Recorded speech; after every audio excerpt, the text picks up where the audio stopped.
L'histoire de Landon Whitley est tout simplement stupéfiante. Un accident dévastateur le laisse au bord de la mort, mais au lieu de s'éteindre, Landon se retrouve dans un royaume qui dépasse notre compréhension. Dans cet espace étrange et surnaturel, il reçoit un message qui changera sa vie et la nôtre à jamais. Alors, qui Landon a-t-il rencontré dans ce monde céleste mystérieux? Rejoignez-nous pour découvrir le récit du garçon qui est revenu de la mort et ce qu'il révèle sur Jésus, ce qui a choqué tout le monde. L'accident et l'expérience de mort imminente. Avant de vous révéler ce que Landon a dit à propos de Jésus, qui a surpris tout le monde, apprenons à connaître le garçon qui est revenu de la mort. Un dimanche paisible d'octobre 1997, la famille Whitley, de retour de l'église, parcourait tranquillement les rues paisibles dans leur Pontiac Saint-Fir. Landon, âgé de seulement 8 ans, était assis à l'arrière, accompagné uniquement du léger vrombissement de la voiture familiale. Ses parents, Julie et Andy, étaient au volant. Ce qui semblait être un trajet de routine allait devenir un moment pivot de leur vie. En traversant une intersection à Mint Hill, leurs vies furent bouleversées par le hurlement d'une sirène et le choc métallique. Une ambulance, étrangement pas en mission d'urgence, percuta violemment le côté de leur véhicule. Andy, le père de Landon, subit l'impact de plein fouet. La collision lui coûta la vie, laissant Julie et Landon gravement blessés. Le monde de Julie s'effondra, non seulement à cause des blessures physiques, incluant des côtes fracturées, un poumon perforé et une commotion cérébrale, mais aussi à cause de la perte dévastatrice de son partenaire. Au milieu des débris de métal et de verre brisés, les secouristes trouvèrent Landon inconscient. Son état était si critique qu'il fut déclaré mort 3 fois, une fois sur le lieu de l'accident, une fois sur le chemin de l'hôpital, et une autre fois au centre médical des Carolines. Pourtant, à chaque fois, il fut miraculeusement réanimé. Durant ces moments, Landon voyagea dans un endroit extraordinaire. Il décrivit des expériences vivantes où il visita le paradis, marchant le long de rues pavées d'or. Il raconta des rencontres avec des figures divines, dont Jésus et des anges. Remarquablement, il rencontra également son père et 2 frères et sœurs qu'il n'avait jamais connus, morts avant la naissance à cause de fausses couches. Ces expériences profondes ont profondément influencé sa compréhension de la vie et de la mort, mais nous y reviendrons plus tard. La récupération physique de Landon fut ardue, sa tête contient désormais 23 plaques métalliques et son nez a dû être reconstruit à partir d'un os de son crâne. Il a perdu l'usage de son œil gauche, mais ses cicatrices physiques sont bien peu en comparaison de la croissance émotionnelle et spirituelle qu'il a connue. Sa mère, Julie Kemp, canalisa son deuil et sa guérison dans l'écriture d'un livre.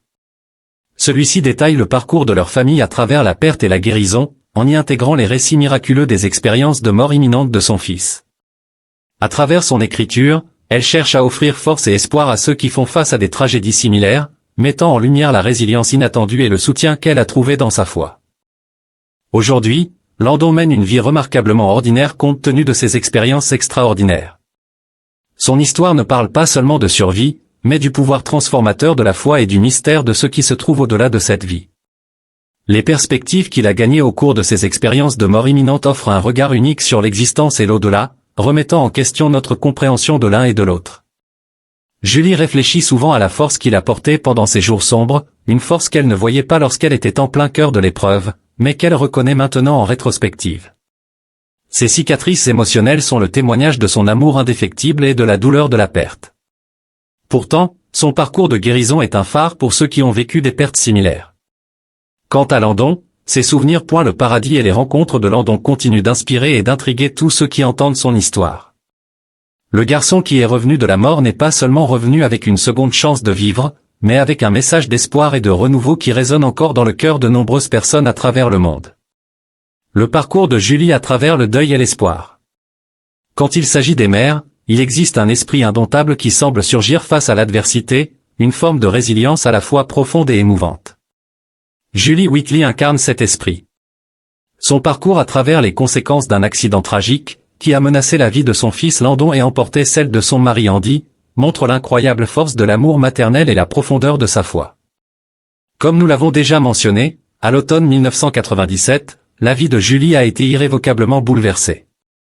Le trajet familial habituel depuis l'église s'est terminé en catastrophe lorsque leur voiture a été percutée par une ambulance à une intersection. Andy est mort sur le coup, et Landon, âgé de seulement 8 ans, a été grièvement blessé avec de graves lésions cérébrales. En un instant, Julie s'est retrouvée veuve et seule responsable d'un enfant gravement blessé. Les médecins étaient peu optimistes, la prévenant que les chances de Landon de se rétablir pleinement étaient minces. Il peignait un futur où il resterait peut-être à jamais handicapé cognitivement, incapable de marcher, parler ou se nourrir lui-même. Malgré ces prévisions sombres, la détermination de Julie n'a pas faibli. Son fils était tout pour elle, et elle était prête à affronter tous les défis que cela impliquerait. Julie se souviendra plus tard de ces jours sombres, en se rappelant qu'il était tout ce qu'elle avait. Sa détermination était une lumière dans l'obscurité pendant la longue récupération de Landon, guidant son fils à travers d'innombrables interventions chirurgicales et séances de rééducation. L'amour et le dévouement de Julie étaient implacables, un véritable témoignage de la puissance de la dévotion maternelle. Cependant, la lutte de Julie ne se limitait pas aux soins physiques de son fils. Elle devait aussi affronter un deuil profond et des tourments spirituels. La survie de Landon était une lueur d'espoir dans un moment de ténèbres, mais la perte de son mari et l'incertitude du futur pesaient lourdement sur son cœur. Elle a traversé un tourbillon d'émotions, passant de la colère et de l'incrédulité à une foi profondément ancrée qui a été à la fois mise à l'épreuve et renforcée après l'accident. Lors des funérailles d'Andy, la douleur de Julie était palpable. Elle luttait avec ses croyances, se demandant pourquoi une telle tragédie était arrivée et pourquoi, s'il y avait une intervention divine dans le monde, elle n'avait pas épargné sa famille. Elle avoue qu'elle était très en colère et bouleversée. Au milieu des rituels du deuil, elle se retrouvait à la fois en train de reprocher et de supplier Dieu. Sa foi, si essentielle à son identité, était testée comme jamais auparavant. Pourtant, c'est aussi cette foi qui l'a soutenue, un paradoxe que beaucoup de ceux qui ont connu la perte peuvent comprendre. Dans ses moments les plus faibles, c'était ses prières et son espoir que Landon défierait les pronostics qui la maintenaient en vie. Mais elle n'a pas traversé cela seule. La communauté autour d'elle, y compris son église et ses amis proches, s'est mobilisée pour la soutenir, offrant prières, assistance et réconfort. Ce réseau de soutien fut crucial, l'aidant à naviguer dans les complexités de la parentalité solitaire ainsi que dans les défis légaux et médicaux qui ont suivi l'accident. Avec le temps, la perspective de Julie a commencé à changer alors que Landon progressait lentement mais sûrement, surpassant bon nombre des pronostics pessimistes initiaux. La foi de Julie s'est lentement restaurée. Elle voyait la guérison de son fils non seulement comme une victoire médicale, mais aussi comme un signe spirituel. Les souvenirs de Landon concernant ses visions célestes lors de ses expériences de mort imminente ont apporté une nouvelle dimension à la compréhension de Julie de la vie et de la mort, lui offrant un sentiment de paix et de but. Aujourd'hui, Julie partage son histoire avec d'autres, non seulement comme un récit de survie, mais aussi comme un message d'espoir. Elle a écrit un livre relatant l'épreuve de sa famille, offrant des perspectives sur le pouvoir de la foi et la résilience de l'esprit humain. Son récit sert de phare pour ceux qui affrontent leur propre bataille, qu'elle soit physique, émotionnelle ou spirituelle. Le pouvoir de la prière et la foi d'une mère dans la guérison. L'importance de la prière et de la foi pour Julie à ce moment-là ne peut être sous-estimée. Au milieu du tumulte qui a suivi cet accident dévastateur, ayant emporté son mari et failli coûter la vie de son fils, Julie a trouvé refuge dans la prière. Cet époux était maintenant confronté à une nouvelle compréhension de la protection divine.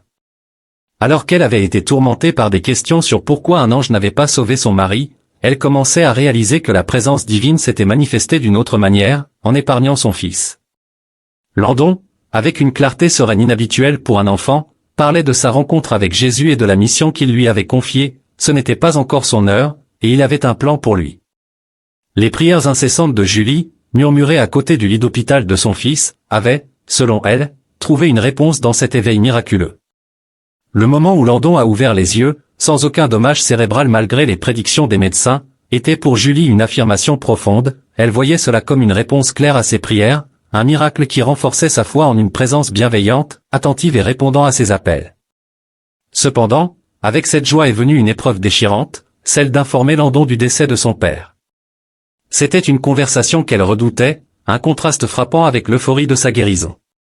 Landon, encore fragile, enveloppé de bandages qui masquaient les cicatrices physiques de l'accident, devait encore affronter les cicatrices émotionnelles qui l'attendaient.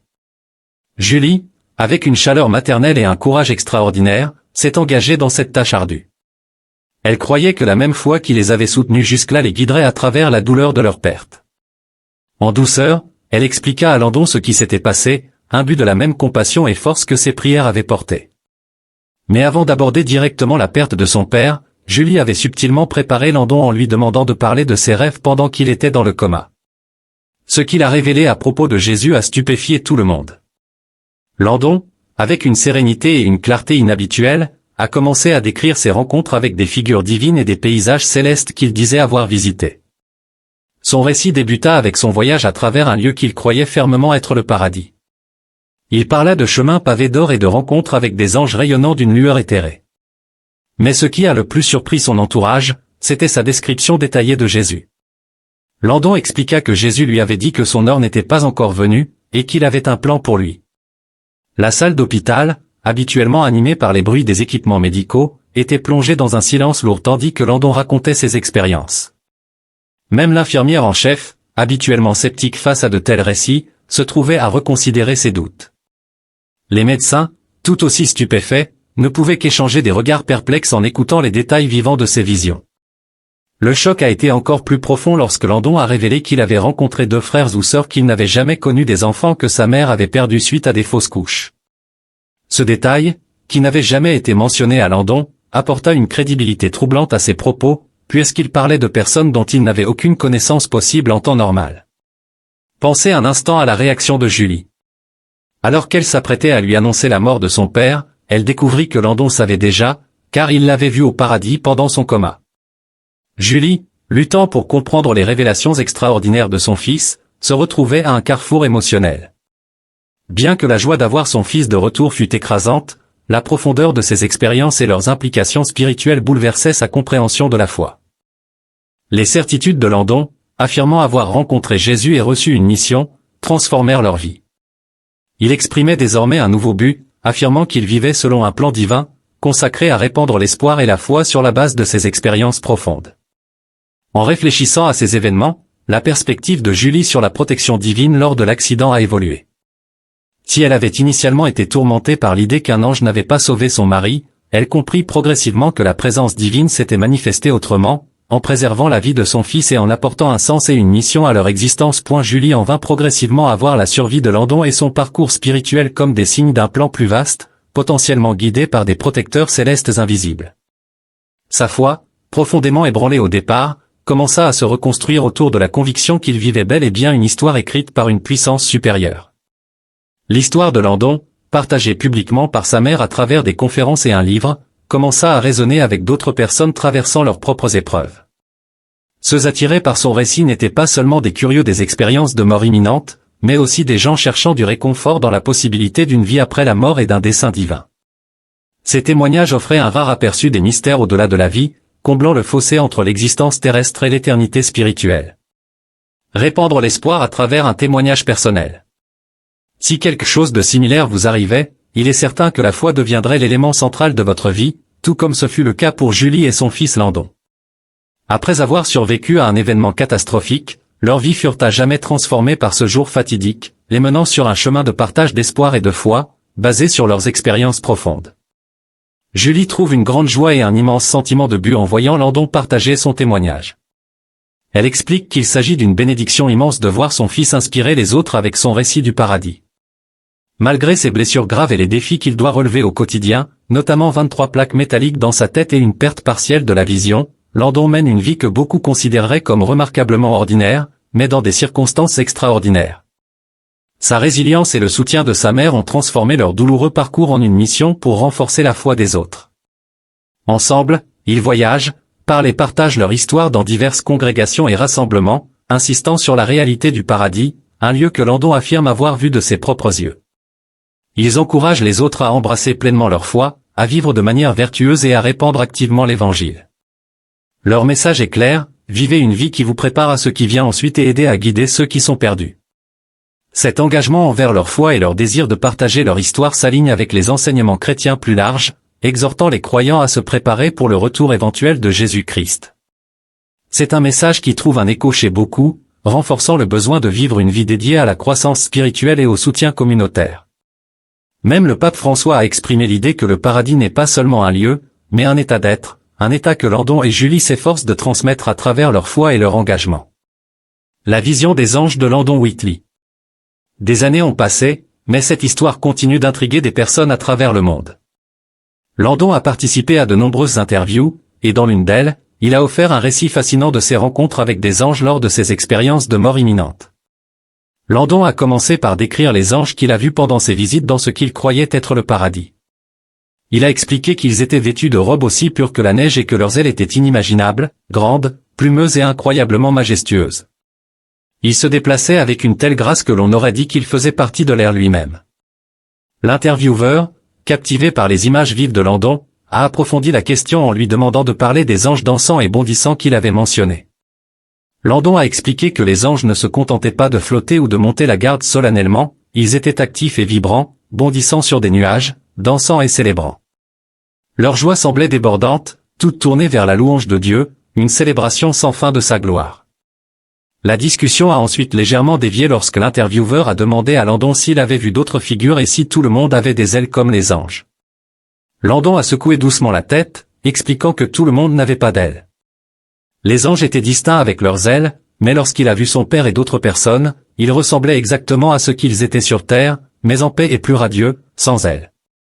L'intervieweur, absorbant ces paroles, a conclu l'entretien avec une fascination renouvelée. Avant de poser des questions sur l'ambiance de ces rencontres et de savoir si cette atmosphère joyeuse était accompagnée de musique ou de chant, Landon fit une pause, fronçant les sourcils avec réflexion, puis expliqua qu'il ne se souvenait pas de mélodies spécifiques ou d'instruments, pas comme les harpes que l'on pourrait imaginer.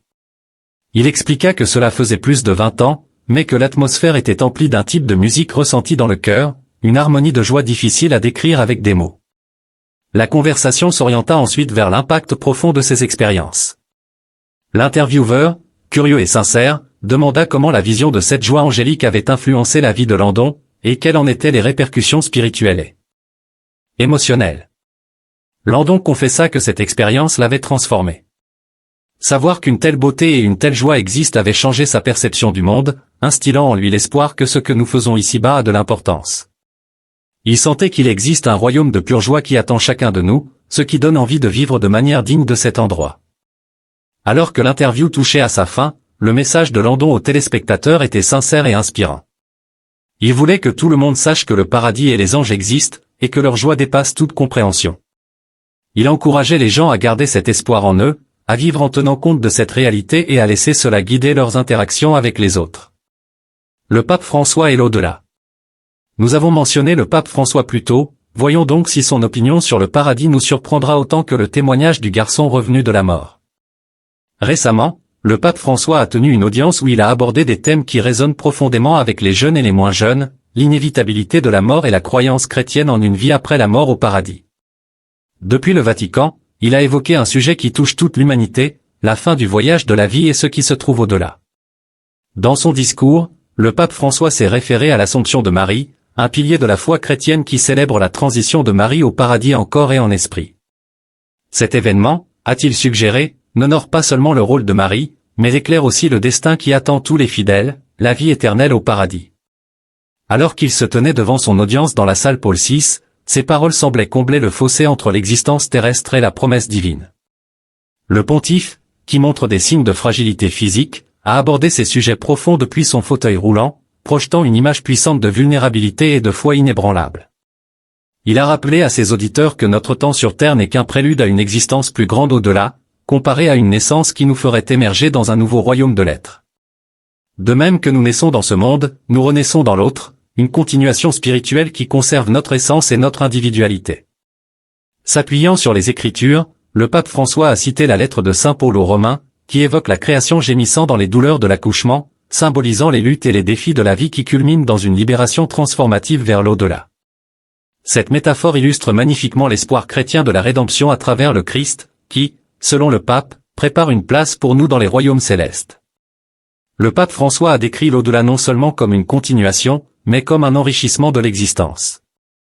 Il l'a envisagé comme une célébration joyeuse, semblable à un festin de noces où règne la joie et la camaraderie. Ce rassemblement céleste, a-t-il suggéré, n'est pas une cour solennelle figée, mais une assemblée vibrante, emplie d'amour, de reconnaissance et d'amitié, des qualités qui s'intensifient et deviennent plus poignantes avec l'âge. Pour ceux qui avancent en âge, le message du pape était particulièrement poignant. Il s'adressait directement aux personnes âgées, reconnaissant que les années crépusculaires peuvent mettre en lumière les petites mais importantes facettes de la vie, une parole aimable, un souvenir partagé, un geste d'amour. Il a laissé entendre que ces moments sont des avant-goûts du banquet céleste, où le meilleur de nos expériences terrestres est purifié et magnifié. Le pape François a conclu par une vision convaincante de la résurrection, où la vie ne se termine pas, mais se transforme, suggérant que notre existence actuelle n'est qu'une graine qui doit mourir pour fleurir spectaculairement dans l'au-delà. Il a rassuré son audience en affirmant que quelles que soient les épreuves et les douleurs que nous endurons ici-bas, elles ne sont que les douleurs de l'accouchement d'une existence nouvelle et plus glorieuse.